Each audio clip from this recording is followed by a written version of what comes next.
Yes. Yay, yay, yay, yay, yay, yay, yay, yay, yay. Yay, yay, yay, yay, yay, yay, yay, yay, yay. Yes.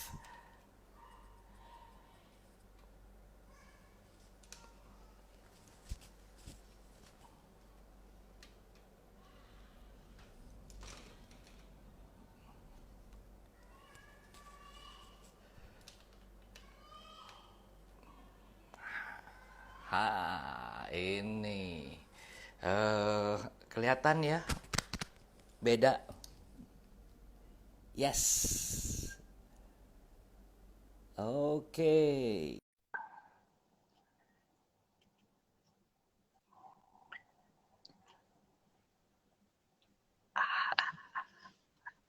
Malam Pak Anton. Wah, baju Aceh Malam. nih Pak Anton. Kirain orang Aceh nggak kenal ini. Ini si Inong. Itu Agam Pak Anton. Oh, Kalau agak Inong itu, Inong cewek. itu perempuan. Oh, iya, Betul. agam. Yes, yes, yes, yes. Saya sengaja hari ini inget Bapak, jadi saya pakai baju Aceh gitu ya. Oke, Pak, kita Ya Pak. kita akan membahas tentang teori daripada strategi bisnis yang dipakai oleh Elon Musk. Strategi bisnis ini namanya adalah first principle. First principle bukan Elon Musk yang bikin, bukan dia yang menciptakan. Pertama kali first principle ini disebut-sebut adalah pertama kali disebut oleh Aristoteles. Jadi dari Yunani. Mhm. Prinsipnya apa sih gitu ya? Prinsipnya adalah segala macam masalah yang ada di breakdown, dijadikan satu masalah besar, dijadikan masalah-masalah kecil, dan dipecahkan, lalu dibuat solusi yang baru. Contoh, bagaimana seorang Elon Musk ini pencipta founder daripada PayPal. Dulu dia menciptakan, lalu dibeli, diganti namanya PayPal. Lalu dia bikin segala macam, ada beberapa, ada X.com dan lain sebagainya. Lalu yang terkenal sekarang kan ada dua, Tesla dan SpaceX. Pada Ya. waktu dia menciptakan Tesla, semua orang berpikir bahwa tidak akan berhasil. Kenapa?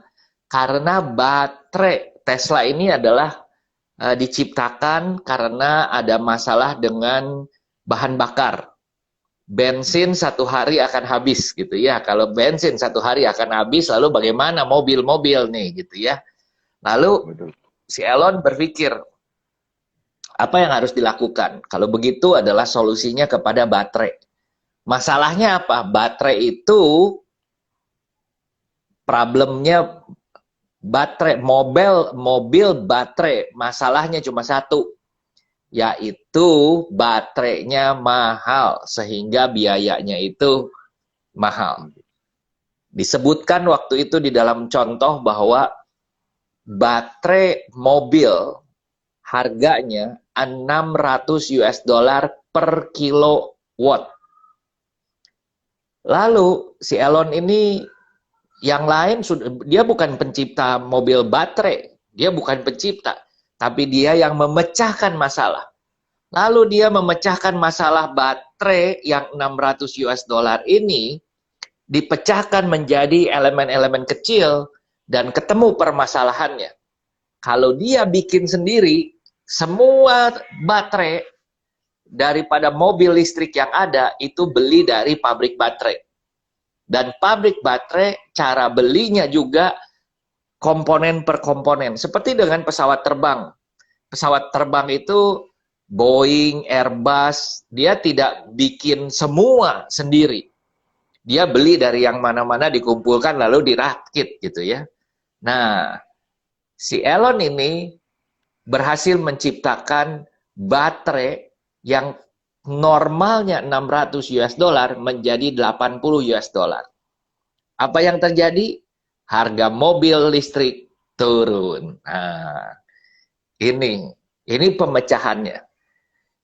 Pemecahan yang kedua yang dia lakukan si Elon ini dengan SpaceX, yaitu setiap kali mulai dari Apollo, Sputnik naik ke atas, balik lagi itu pesawatnya tidak bisa, ada satu yang namanya pesawat ulang-alik, tapi itu harganya tinggi sekali.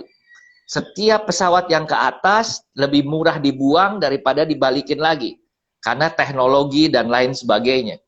Lalu si Elon bilang, dia harus menciptakan dan ketemu, yaitu dia bisa kirim, lalu balik lagi, dan pesawatnya masih bisa dipakai.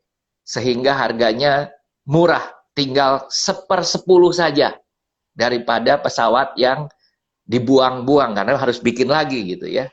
Nah, ini konsep nih Pak. Ini konsep daripada yang disebut teori namanya first principle. Saya hari ini pengen kupas bisnis Bapak memakai first principle. First principle stepnya cuma ada 3. 1, identify the problem. Apakah Bapak ada problem di penjualan Bapak, ada problem sekarang? Misalnya gitu ya. Lalu problem kedua, problemnya apa? Jadi problemnya kita ketemukan, setelah itu problemnya ini dipecah-pecah. Pertanyakan problem ini, question problemnya. Dan yang ketiga, dapatkan solusinya. Yang menarik daripada teori first principle ini, mencari permasalahan, kedua, mempertanyakan masalah itu, ketiga, memberikan solusi baru. Nah, contoh nih, saya lagi mikir-mikir apa sih ya gitu ya. Saya melihat ternyata yang sering kali kita pikirkan itu adalah yang nggak bisanya, Pak. Kita mau begini, nggak bisa begitu. Kita mau begitu, nggak bisa begini. Bukan memecahkan masalahnya, tapi ngomongin masalahnya. Nah, sampai di sini mungkin Pak Eriadi mau tanya dulu. Ya, silahkan. Iya Pak, betul sekali Pak. Mungkin apa dengan yang Pak Anton sudah sharing tadi, ya memang sering terfokus kepada masalahnya itu ya Pak Anton. Mungkin satu hal dulu Pak, yang pertama mungkin segala sesuatu itu pasti harus dimulai dari mindset ya Pak. Sebenarnya kalau saya bilang Pak, saya percaya sekali dengan mindset Pak. Tapi belakangan saya berpikir adalah mindset saja tidak cukup Pak. Sebenarnya yang harus dimulai daripada sebelum mindset, kemauan berubah. Kemauannya dulu ada apa enggak. Jadi saya sering kali ketemu mindsetnya udah bener. Udah tahu. Kalau bangun siang, ke kantornya telat. Udah tahu Pak. Tapi nggak bangun-bangun Pak. Nggak bangun-bangun. Telat terus. Telat terus. Jadi itu kemauan tuh. Jadi saya pikir yang harus dirubah bukan cuma mindset, tapi kemauan. Oke Pak, ayo silakan. Iya Pak, mungkin itu dulu tadi pertama Pak. Saya merasa sering kadang-kadang ya memiliki pola pikir begini Pak. Saya di kota kecil kayaknya nggak bisa deh jadi besar gitu Pak. Sering saya melawan itu Pak. Cuma terkadang sering terpintar seperti itu. Oke, kita bahas satu-satu ya Pak ya. Baik, ini bisa dengan segala macam bisnis kan.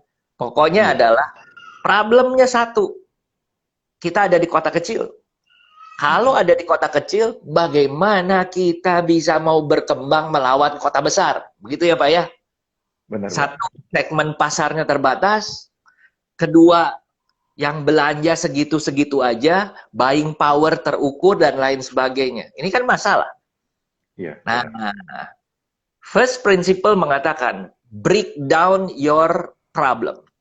Break down your obstacle. Apa masalahnya? Masalahnya Bapak di Lok Semawe, kota kecil, buying power terbatas, penduduk terbatas. Sekarang bisa online. Nah, ini nih, sekarang bisa online. Pertanyaan adalah, pada saat Bapak online, kira-kira bisa nggak ya bersaing dengan toko-toko dari kota besar? Silahkan, Pak. Menurut Bapak gimana? Menurut saya bisa, Pak. Hanya Oke. terkadang begini, Pak. Ada satu stigma ketika orang, apalagi saya bermain di segmen iPhone ya, Pak. Nah, itu kan Hmm, boleh dikatakan target market kita sebenarnya menengah ke atas, Pak. yes. Nah, ada sedikit, ini mungkin pemikiran saya gini ya, Pak. Stigma ini adalah ketika orang memikirkan ada satu toko yang di kota besar dengan kota kecil, kemungkinan mereka akan lebih percaya kepada toko besar, Pak. Sekalipun secara teknis sebenarnya kita tidak kalah, bahkan kadang-kadang kita bisa unggul, gitu Pak Anton. Oke. Ini masalahnya berbeda nih. Mm-mm. Trust, kepercayaan dengan size. Trust adalah sebenarnya Bapak bisa bisa menumbuhkan rasa percaya itu dengan segala macam. Itu bisa.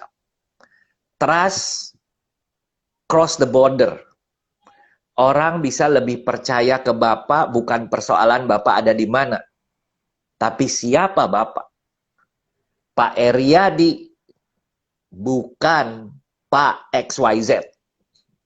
Ini beda nih. Ini jauh lebih mudah dibandingkan dengan persoalan size. Kalau Bapak tidak mau buka online, sehingga tidak bisa diakses, dijual, dibeli oleh orang yang ada di Papua, yang orang yang bisa beli adalah orang yang datang aja ke toko Bapak, kalau Bapak offline. Tapi kalau persoalan Bapak nama brand, ada yang menarik yang saya lihat beberapa waktu yang lalu, pada waktu saya mau beli sepeda lipat, Pak. Hmm. Saya coba, saya senang membandingkan. Saya senang nanya kiri kanan, saya senang research kecil-kecilan. Lalu ada yang menarik, ada satu toko, lokasinya di Tangerang, Pak. Bukan di Jakarta, di Tangerang. Tiap hari orang antri. Tiap hari orang antri. Sampai-sampai, Pak. Sampai-sampai, Pak. Saya seumur-umur, Pak, belum pernah melihat toko, dia punya rasanya tiga ruko, Pak. Dia punya 3 ruko. Lalu kalau ruko, kan ada apa namanya, ada trotoar ya, Pak ya. Iya, iya. Jadi ini rukonya, ini trotoarnya gitu ya. Dia sampai tutup trotoarnya, Pak. Jadi Bapak bayangkan ya, saking banyaknya orang antri sehingga dia tidak mengizinkan pembeli masuk ke toko dia. 3 ruko dia, trotoarnya ini toko rukonya, trotoarnya dia pakai tali rafia pembatas seperti kayak police line. Di ujung sama di ujung di police line. Pokoknya orang yang mau beli berdirinya di jalanan tempat parkir mobil, Pak. Saya pikir gila, Pak. Ini orang gila. Tetapi yang luar biasa, orang kenapa mau datang ke sana dan antri beli. Apa yang dia lakukan? Pada saat begitu heboh beli sepeda itu harganya 5 juta, orang jual 7 juta, orang beli 7 juta, dijual 8 juta, orang beli 8 juta, dijual lagi. Untuk yang tadi 5 juta harganya bisa 12 juta. Kenapa? Karena barangnya nggak ada. Dan dia sebagai toko mendapat jatah rutin. Jatah rutin ini dia jual dengan harga sama, 5 juta dia jual 5 juta, tetapi diundi. Apakah ada orang yang mau? Mau, Pak, diundi. Karena harganya 5 juta. Tiap hari diundinya 1 sepeda, Pak. Tiap hari diundi 1 sepeda, dia tergantung mungkin mau lepasnya yang apa. Tapi yang menarik, orang yang datang kira-kira pemenang undiannya kan 1, Pak. Betul. Berapa banyak orang yang mau datang ke situ, Pak? Mungkin puluhan ya, Pak. Orang yang datang ke sana beli puluhan, Pak. Bukan cuma datang sekedar aja. Kenapa? Karena inilah toko yang dianggap paling murah jualnya, paling cengli, paling fair. Harga 5 juta dijual 5 juta, cuma dia jualnya nggak ngomong aja. Di situ dia jualnya cuma 1. Yang lainnya mungkin dia jualnya 5,5 begitu. Tapi orang beli 5,5 pun masih merasa murah karena di tempat lain 7 juta atau bertangan-tangan lagi bisa sampai 12 juta. Sampailah ini, Pak, viral kemana-mana. Yang beli itu dari mana-mana, Pak. Dari Jakarta, dari Bogor, dari Tangerang sendiri gitu ya. Nah, apa yang dia lakukan di Tangerang diduplikasi oleh toko sepeda di Makassar. Duplikasi yang dilakukan di Makassar, sistemnya sama, eksekusinya beda. Apa yang terjadi? Beda hasilnya. Dia melakukan apa yang dilakukan oleh si toko sepeda di Tangerang ini, tetapi apa yang dilakukan oleh toko di Tangerang ini tidak 100% diterapkan. Ada hal-hal yang kecil. Orang yang beli di toko sepeda di Tangerang ini belinya di mana saja, kapan saja, datang lagi servisnya free. Biasanya servis free itu problem, Pak. Bikin pusing, Pak. Apalagi sepeda dikasih free. Aduh, Pak, bisa balik lagi, balik lagi. Tapi orang kan seneng ya, Pak ya. Betul. Beli sepeda, servisnya free. Harganya fair. Jauh-jauh datang. Yang menarik adalah setelah kalau saya sudah beli, Pak. Saya baru sadar itu tuh di Tangerang. Mau servis lagi ke sana.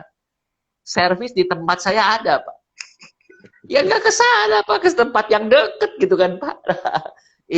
Betul, Ini betul. yang menurut saya ini baru mindset nih, Pak. Ini baru mindsetnya. Mindsetnya itu kena bener. Pak, wah murah, pergi ke sana gitu. Nah, jadi soal trust, Bapak harus membangun. Breakdown. Apa sih yang membuat orang percaya dengan brand daripada iPhone? Orang sudah tahu iPhone. Bapak nggak usah cerita lagi. Kalau cerita yang bukan iPhone, ya tentunya Bapak akan perlu waktu gitu ya, harus cerita. Bapak nggak perlu waktu cerita, udah tahu iPhone. Oke, siapa yang beli? Karakter orang yang beli ini bagaimana? Nah, ini yang di breakdown, Pak. Lalu carikan solusinya. Solusinya apa? Apa yang bisa? Anak saya, mantu saya, itu tukang kebun, Pak. Dia menanam bunga, jadi kebun dia banyak, besar sekali, luas sekali, untuk menanam bunga yang disuplai hampir ke seluruh hotel di Jakarta. Begitu pandemi begini, hotelnya kan tutup, Pak. Iya, Hotel betul. buka pun nggak perlu bunga, Pak. Nggak ada orang meeting gitu kan. Waduh, puluhan hektar tanah dia nggak bisa apa-apa. Lalu dia tanya, "Papi, kalau saya bikin sayur-sayuran hidroponik gimana?" Saya bilang bagus. Coba bikin. Yang menarik adalah cara dia berpikir pada waktu pertama. Ongkirnya. Ongkirnya. Ongkirnya dari A ke B berapa, dari A ke C berapa, dari A ke D berapa. Ya biasa diukur berdasarkan jarak jauh ya Pak ya. Betul, Apa yang betul. terjadi? Orang yang jauh-jauh nggak mau beli Pak. Iya. Yang beli mau yang deket-deket aja. Sekarang, lalu di satu hari saya bilang, salah nih. Saya yang mau beli sayurnya, masa ongkosnya harus 40.000? Tapi yang beli rata-rata 100.000, 150.000, 40.000 kan masih kecil. Siapa bilang kecil? Problemnya sayurnya ini 8.000, 5.000, 10.000, walaupun belinya akhirnya jadi 100.000, tapi ongkosnya 40.000 dengan 5.000, atau ongkosnya 40.000 itu dibandingkannya dengan 10.000, bukan dengan 100.000 akhirnya. Iya. Lalu sekarang dirubah.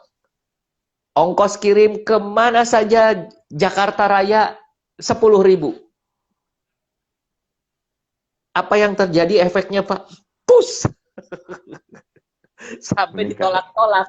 Iya, Iya. sampai ditolak-tolak karena orang seneng dapat sayurnya seger, hidroponik, nggak pakai pupuk, nggak ada pestisida, kayak begitu. Nah inilah yang menurut saya sesuatu yang kita berhubungan dengan mindset, tapi harus ada action.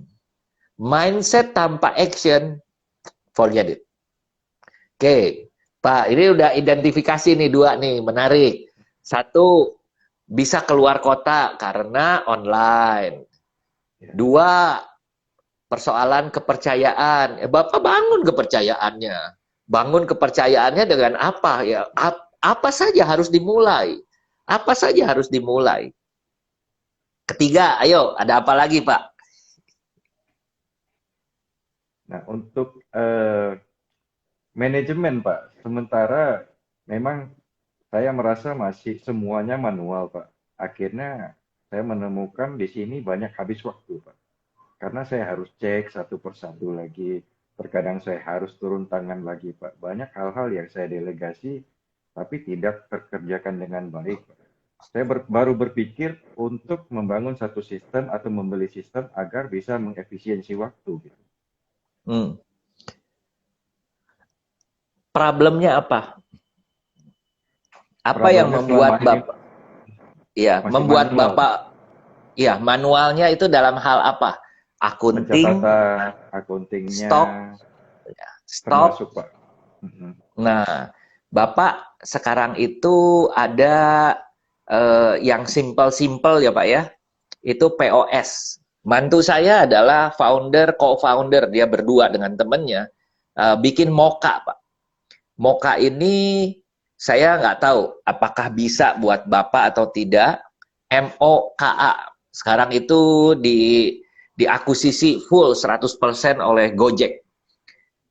Tiap bulan ini aplikasi yang Bapak bisa langganan, tiap bulan itu bayar 250 apa 300.000 tiap bulan.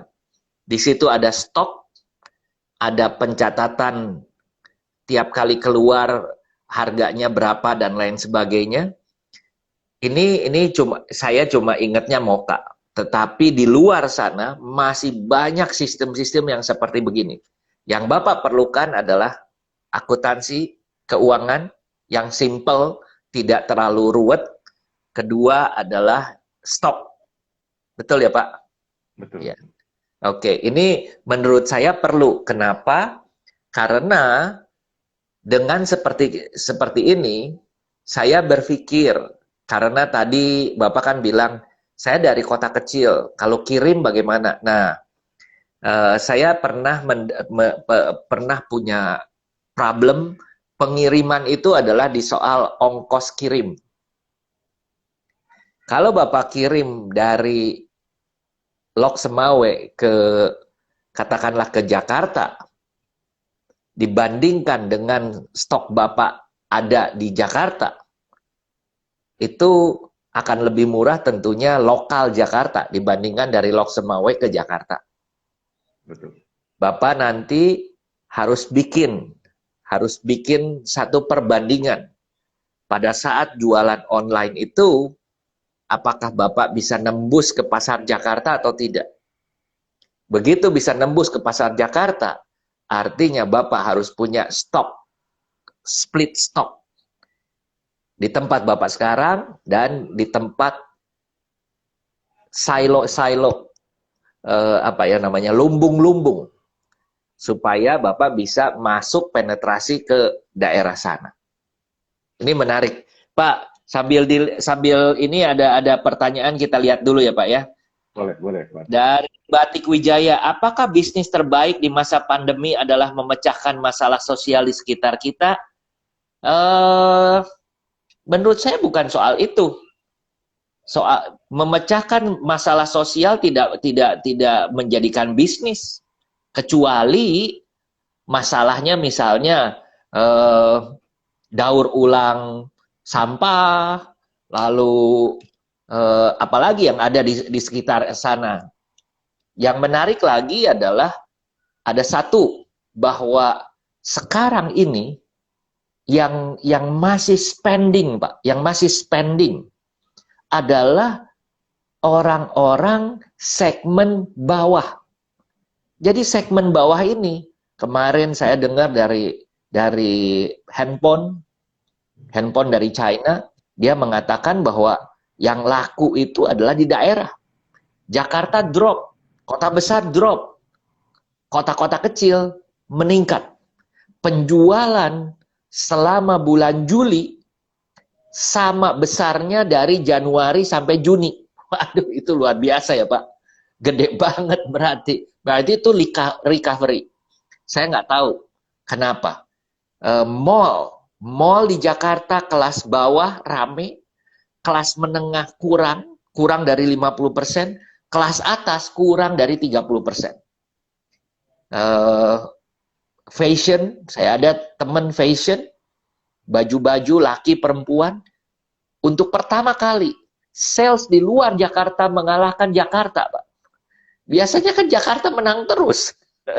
Nah, ini perlu Bapak perhatikan juga bagaimana gitu ya. Nah, ini dari Batik Wijaya. Oke. Lalu Pak David Chandra, saat ini ongkos kirim lebih baik di-free-kan atau lebih baik terbuka? Selama di-free-kan bisa, lakukan. Orang seneng ongkir. Masih ingat yang namanya Shopee, kenapa bisa boom? Lalu diikuti oleh Bukalapak, lalu diikuti oleh Tokopedia, dan sekarang itu saya kalau ngelihat di Tokopedia, lihat yang ongkir gratis, walaupun itu ada klausulnya. Kalau saya belanjanya 100.000, baru ongkirnya dikurangi 10.000 gitu kan, bukan ongkir gratis. Tapi ya senang ngelihat ongkir begitu ya. Begitu barangnya udah senang segala macam, kurang 20.000, 30.000 bisa beli lagi gitu ya. Itu. Oke. Bagaimana strategi hitungan ongkir flat 10.000? Oh, jadi yang deket, karena di Jakarta kan, yang deket-deket mensubsidi yang jauh-jauh.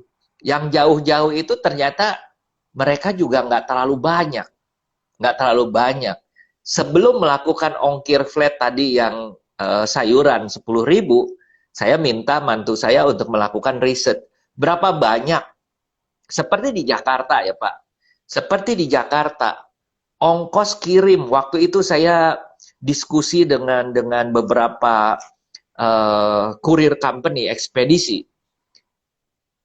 bahwa dari Jakarta, pengiriman dari Jakarta ke Jawa itu 70%. Keluar Jawa yang dekat-dekat, itu adalah 20%. Keluar Jawa yang jauh-jauh 10%. 70% bisa nggak menutupi yang jauh 10%?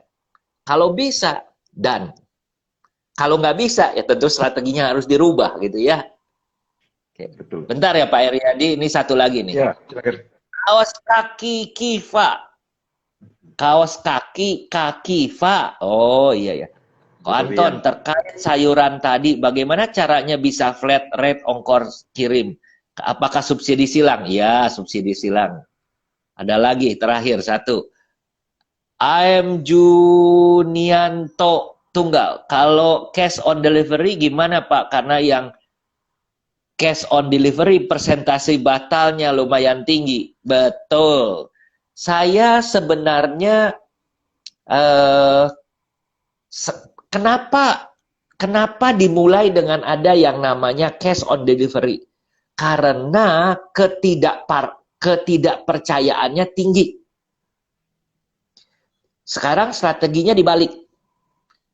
Saya mengatakan, oke, apa yang kira-kira maunya cash on delivery?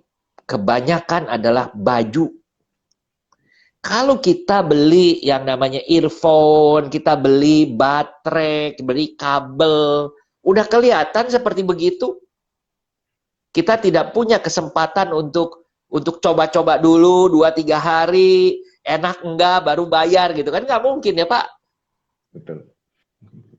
Kalau pakaian, kita mau lihat perut saya agak gemuk, ini mepet-mepet kelihatannya gimana, gemuknya itu stretch nggak gitu kan, mencoba dulu gitu.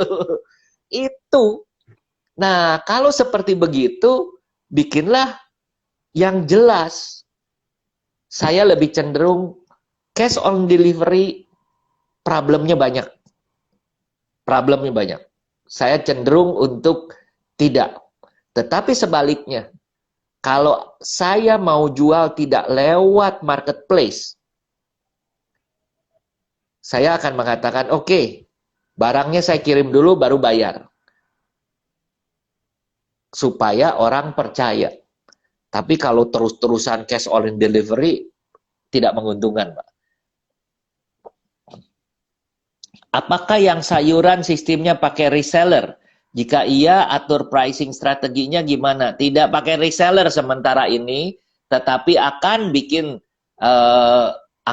reseller. Biasanya reseller itu adalah kalau reseller kita bagi dua, ada leader 10%, reseller 15-20%. Jadi paling tidak ada 30%.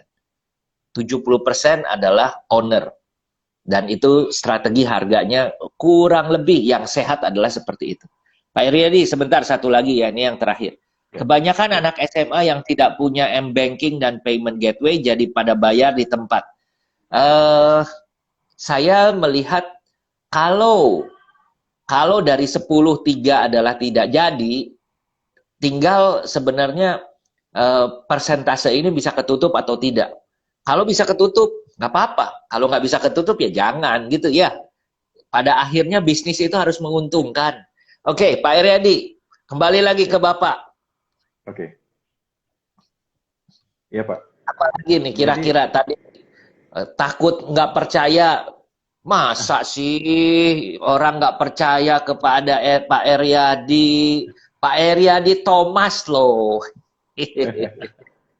Benar, Pak. Itu yang memang dibangun selama ini, Pak, supaya ada trust-nya itu, Pak. Oke, sebenarnya, Pak, ya satu sebelum lupa, Pak, sorry. Sebenarnya tadi kenapa saya kasih contoh toko sepeda, lalu dia setiap hari membuat undian. Jadi dia membuat undian. Harga 5 juta, price list 5 juta, dijual 5 juta. Tidak dinaikkan. Dan itu ternyata menjadi viral. Nah, menurut saya Bapak bisa melakukan hal yang sama. Cuma bedanya adalah delivery-nya kalau di tempat Bapak mungkin harus delivery saja, tidak perlu orang itu datang. Tapi kembali lagi, saya melihat apa yang dia lakukan adalah satu, berarti tiap hari ada penjualan karena dia mengeluarkan harga dengan harga dalam tanda petik harga modal dia, dan itu sebagai marketing cost. Dia tidak seperti kayak pasang iklan. Yang menariknya adalah kalau pasang iklan di koran, di promosi di mana saja, kalau tidak ada orang yang beli, kita rugi. Karena sudah pasang iklan. Tapi kalau ini, kita pasang iklan, tidak untung kalau ada orang yang beli. Gitu kan? Kalau ada orang yang beli, menurut saya untung. Walaupun tidak untung. Nah, nangkep ya Pak ya? Nangkep. Oke. Ya, tadi gimana Pak? Problem selanjutnya begini Pak. Jadi di toko saya itu ada dua divisi lah kalau saya bilang Pak. Satu yaitu penjualan. Penjualan baik iPhone second ataupun ada memang HP-HP Android juga kita jual Pak. Satu divisi adalah service Pak. Service baik itu iPhone maupun Android walaupun kita lebih fokus kepada Apple. Nah yang terjadi sering begini Pak. Ketika saya fokus kepada penjualannya naik. Nah ini turun. Nah ketika saya fokus kepada service, penjualan turun Pak. Nah yang saya melihat kendala itu adalah saya sulit menduplikasikan kemampuan saya kepada karyawan gitu Pak selama ini. Apakah itu karena belum ketemu orang tepat apa gimana Pak? Bisa segala macam. Menggunakan first principle daripada yang dipakai juga oleh Elon Musk adalah problem Bapak dipecah. Tadi Bapak bilang, apakah tidak ada orang yang bisa menduplikasi saya? Atau ada apa? Nah, ini dicari tahu. Dicari tahu. Bapak lihat, Bapak tes. Saya melihat hal yang luar biasa daripada si Elon ini. Elon ini kan bukan orang pinter jagoan bagaimana sehingga bisa bikin perusahaan roket. SpaceX itu perusahaan roket, Pak. Apa yang dia lakukan? Dia pergi ke Rusia, dia pergi ke China, dia lahir di South Africa, warga negaranya dia sekarang warga negara South Africa dan juga warga negara Amerika dan Kanada, memang diizinkan double kewarganegaraan di sana. Dan dia belajar, dia tanya. Sama, Bapak juga mungkin bisa melakukan hal yang sama. Itu satu. Kedua adalah memberikan delegasi. Delegasi kepada tim kecil untuk berkompetisi. Untuk berkompetisi. Jadi tim service yang dicari adalah mungkin saya nggak tahu. Dari sisi sales tentunya penjualan handphone lebih tinggi daripada service. Tapi mesti ada satu KPI pengukurnya. Ya apa yang bisa diukur supaya ini itu sukses misalnya. Pak, saya lihat terus muter, tapi Bapak lihat saya nggak ya? Kelihatan Pak. Kelihatan ya? Oke. Ya. Nggak ada masalah dari suara ya Pak ya? Nggak, lancar Pak. Oke, good. Nah, jadi saya menganjurkan kepada Bapak untuk pecahkan masalahnya itu. Yang satu masalah ini menjadi identifikasi. Apakah orangnya, apakah rewardnya, insentifnya, apakah rajinnya, apakah perlu ada sistemnya, atau perlu ada apa. Sehingga memang akan ketemu akhirnya. Elon Musk memecahkan persoalan sampai kepada yang paling dasar. Contoh, bagaimana dia bisa menciptakan yang namanya mendirikan Tesla. Dia bukan menciptakan, dia mendirikan Tesla. Dia mengatakan, saya perlu transportasi, alat transportasi. Pada waktu dulu transportasi itu adalah kereta berkuda, makanya Ford yang bikin mobil pertama, bikin mesinnya adalah di depan. Supaya apa? Supaya orang tidak kaget bahwa di depan itu ada mesin. Tadinya ada kuda, sekarang diganti mesin.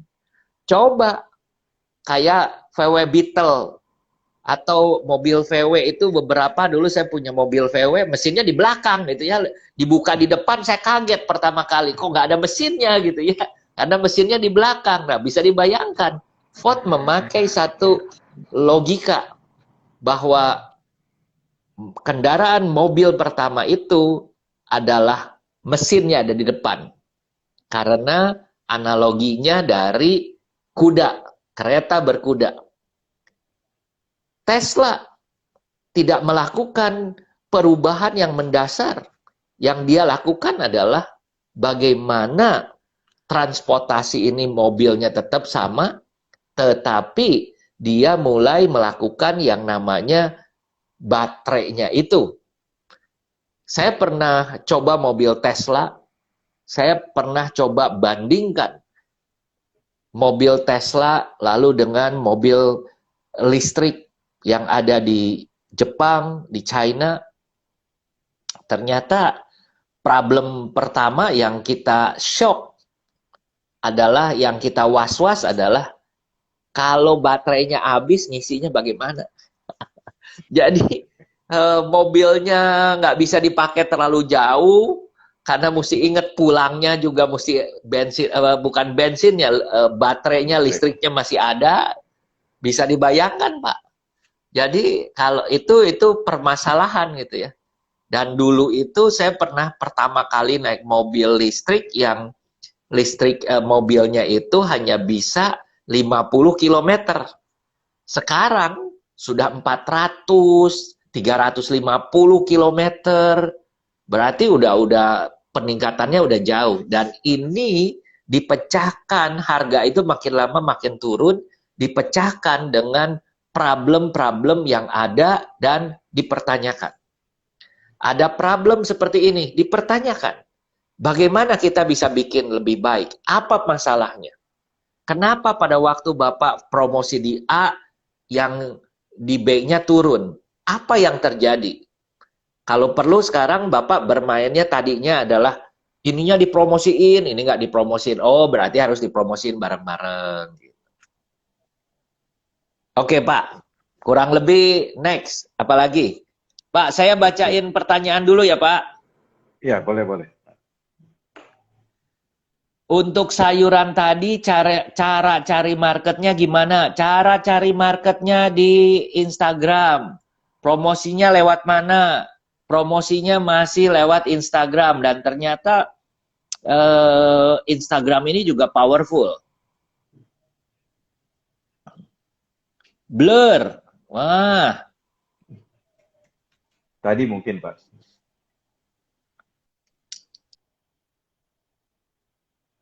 Pak. Ini jelas. Ya, ini jelas, Pak. Saya dengar jelas dan lihat jelas. wajah Pak Anton jelas. Oh, iya, tapi saya nggak lihat wajah Bapak. Bentar. Wah. Pak, Bapak di post, Pak. Oke, sudah Boleh. ada. Oke. Iya. Nah, hilang lagi. Lagi. Oke, Pak. Promosi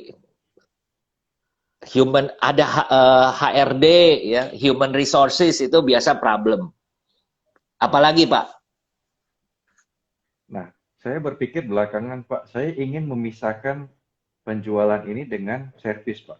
Artinya saya pengen buka satu di tempat khusus di sana servis, Pak. Dan satu tempat ini khusus penjualan. Bagaimana menurut Pak Anton itu? Apakah bisa lebih efektif? Oke. Kalau tanya ke saya, dua tempat yang berbeda, sebenarnya sekarang itu saya punya konsep adalah semuanya itu bisa dilakukan orang itu one stop. One stop service itu jauh lebih mudah dibandingkan ada 2 tempat. Tetapi kembali lagi, Bapak harus break down the problem. Satu, kalau jadi 2 tempat, bagaimana? Kedua, kita bicara kalau servis itu jarang sekali orang dari luar kota kirim. Jarang. Biasanya lokal berapa kilometer Bapak bisa handle service. Nah, ini juga harus jadi pertimbangan, Pak. Pak, muter lagi nih. Bapak lihat saya blur nggak, Pak? Tidak, Pak Anton. Lancar Tidak ini. ya, oke. Iya. Omega Kitchen, saran selain Mocha bisa pakai aplikasi Sally, Pak. Nah, tuh ada Sally. Jadi banyak. Oke. Aplikasinya banyak, nanti Bapak coba-coba. Yang penting adalah ada perhitungan akuntansinya, lalu ada stok. Dan Bapak bisa cek di mana saja. Nanti kalau Bapak ke Jakarta, ke Medan, mau ngecek stok segala macam, bisa live, Pak. Iya, betul Pak. Ya. Oke Oke, Pak, satu lagi Pak, ini lanjutnya. eh, Yes. saya mengalami kendala mengenai kualitas pekerja ini Pak. Kadang ya, khususnya di teknisi handphone ini ya Pak. Memang beberapa memang saya didik dari nol dan ada juga yang memang sudah mempunyai dasar. Saya juga ajarkan begitu Pak. Namun saya sering mengalami kendala sampai hari ini belum ada yang cocok di hati saya begitu Pak. Sampai ibarat kalau level 1 sampai 10, target saya minimal dia bisa 7 atau 8. Pak. Yang saya temukan adalah kemampuannya hanya di batas 3 Pak. Ketika saya mau latih ke 4, sepertinya tidak mampu. Demikian Pak. Ada juga Oke. yang mampu sampai ke 6 begitu Pak. Nah, Oke, ini pertanyaan bagaimana saya dalam adalah, ya, pertanyaan saya adalah, yang Bapak rekrut ini latar belakangnya apa sekolahnya? ya sejauh ini memang belum ada yang dari SMK atau apa Pak. Memang kebanyakan saya lihat tidak ada pekerja di kampung, saya panggil untuk saya latih gitu Pak. Oke, apakah di kota Bapak ada STM atau ada SMK yang saya tidak tahu ini eh, berhubungannya dengan solder-solder begitu ya? Betul Pak. SMK ada Pak? Ada SMK. Bapak Ada. pernah coba? Bapak Nah pernah belum itu coba? Pak. Belum. Oke. Saya punya pengalaman merekrut tour leader. Di awal itu semua. Jadi di awal itu saya berbicara di tahun 80-an. Yang direkrut itu adalah dari lulusan luar negeri. Kenapa? Karena tour leader bawa orang ke luar negeri harus mampu berbahasa Inggris yang baik. Jadi sekolah di luar negeri dianggap kemampuan berbahasa Inggrisnya lebih baik dibandingkan dengan yang di lokal. Itu yang pertama. Lalu tahun 90-an berubah. Sudah mulai ada sekolah akademi pariwisata. Jadi orang yang lulus dari akademi pariwisata dianggap lebih baik daripada yang dari luar negeri karena mengerti basic-basic pariwisata dan bahasa Inggrisnya juga tidak banyak, tidak kalah. Lalu tahun 2000-an berubah lagi, di mana supply and demand menjadikan tidak seimbang. Saya nggak kebagian. Lalu karena saya dan istri saya berdua adalah memang aktif, lalu saya mengatakan, mau nggak istri saya yang melatih tour leader? Karena saya mau fokus di marketing dan product development. Istri saya bilang, oke. Tetapi kalau dia yang melatih, aturan dia yang dipakai. Saya setuju, karena istri saya sangat details dan cukup keras. Saya cari orangnya adalah, saya tidak kebagian orang akademi pariwisata. Yang saya cari adalah bukan orang pariwisata, bukan orang travel, saya tidak suka membajak, tapi saya cari adalah orang-orang yang punya skill bahasa Inggrisnya bagus dan sifatnya yang service oriented. Service oriented. Lalu biasanya saya mengambil 3, yang lulus 2. Makin lama, karena keperluan saya juga cukup meningkat, terakhir ini saya punya 17 tour leader yang dalam tanda petik tour leader ini menjadi super, apa ya namanya, kalau Superman, Batman itu apa Pak namanya Pak? Superhero, Pak. Superhero. Nah, jadi superhero Pak. Kalau dulu mereka bawa tour, travel line itu bilangnya, itu travel baru, anak baru gitu ya. Ya namanya anak bawang. Memang mereka tidak punya background, mereka tidak punya relasi dengan teman-teman itu. Tapi mereka setelah kerja 7 tahun, 8 tahun, 10 tahun, mereka jadi superhero. Mereka begitu datang, semua orang kalau bisa makannya dipercepat dan cepat-cepat keluar gitu ya. Kenapa? Karena mereka servis, kita selalu mengatakan, kasih lihat, ini loh si anak bawang. Kasih lihat, si anak bawang sekarang menjadi superhero gitu ya. Apalagi TX ini kalau khususnya misalnya di China gitu ya Pak, bisa dibayangkan sekali turun 7 grup gitu kan. Wah, 7 grup itu 200 orang Pak. Masuk ke objek wisata benderanya 7 udah bikin genter semua Pak. Nah, itu perlu waktu dan perlu satu bagaimana membuat orang-orang ini, tour leader ini tidak pindah ke tempat lain.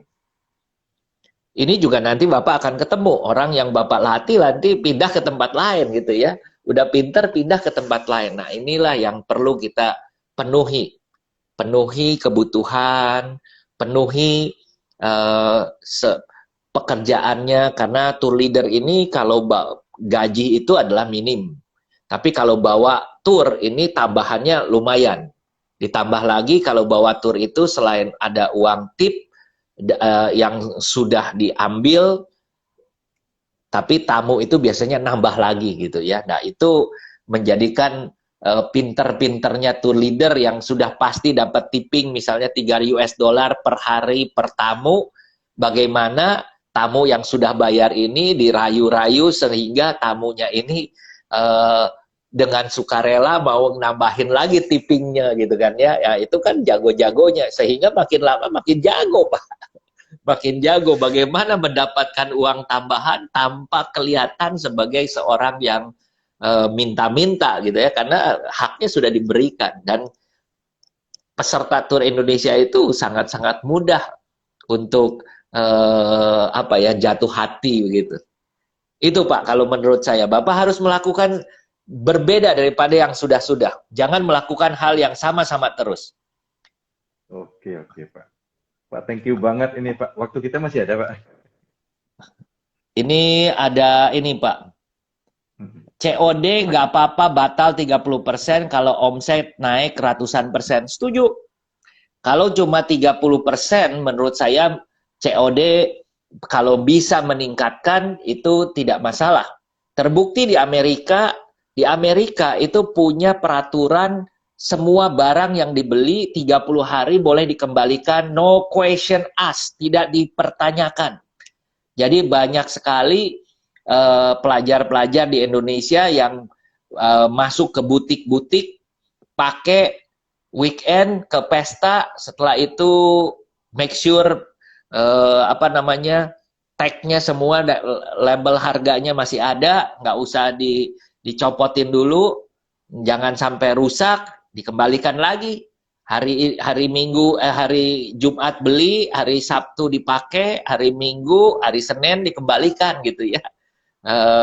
Dan itu ternyata merupakan lifestyle. Pertanyaan adalah berapa banyak orang yang melakukan itu, tapi ternyata tetap meningkatkan penjualan. Selama sales meningkat kan nggak apa-apa. Pak, saya bacakan nih ada 2 ya Pak ya. Baik. Gimana strategi yang bagus untuk kami di wilayah yang belum ada Gojek dan sejenisnya? Wah, ini keren sekali. Kalau tidak ada Gojek dan sejenisnya, sama seperti mantu saya yang jualan sayur itu, ternyata kalau dikirim pakai Gojek harganya mahal. Jadi dia bikin armada sendiri dan memastikan bahwa dikirimnya itu secepat-cepatnya, karena sayur itu setelah dipanen harus dikirim secepat-cepatnya supaya tidak layu. Jadi sebenarnya selama tidak ada Gojek dan sejenisnya, ini menjadikan satu kesempatan.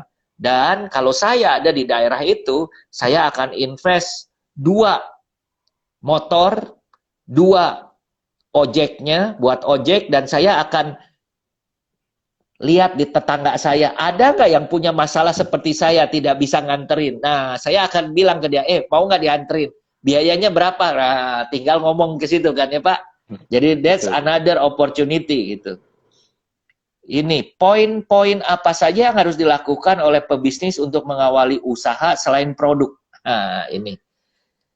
Kalau belum pernah berusaha, jangan jadi pengusaha dulu. Latihan dulu, sekolah dulu. Sekolahnya di mana? Jadi reseller. Setelah jadi reseller, jadi stokis. Supaya tanpa modal dan melalui proses.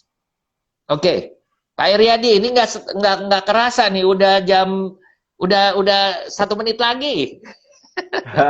Betul, Pak. Pak, terima kasih sekali Pak untuk setiap masukannya Pak. Jadi memang mungkin pekerjaan rumah saya adalah untuk mengidentifikasi problem apa yang ada, supaya tahu problemnya itu apa dan mencari solusi ya Pak. Betul, betul. Ini adalah first principle. Dan saya melihat bagus banget. Pada saat saya lakukan terhadap TX Travel, saya menemukan Pak, ternyata grup tour, saya maunya grup tour. Grup tour itu adalah kumpulan orang yang jalan-jalan bareng-bareng di tujuan wisata. Grup tour itu bukan naik bus, bukan naik pesawat. Orang takut naik pesawat jadi nggak jadi bikin tour. Orang lain, travel lain nggak bikin tour. Kenapa? Karena dia bikin pakai pesawat.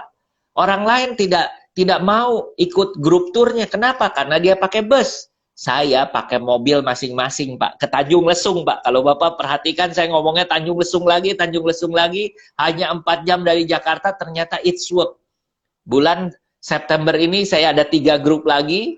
Dan minggu depan saya masih melakukan survei kiri kanan lagi. Saya mau mulai cari duplikasi-duplikasi.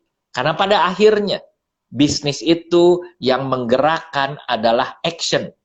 Mindset harus ada, action yang menggerakkan. Bapak tadi udah dikasih tahu PR-nya seperti begitu, tanpa action tidak bisa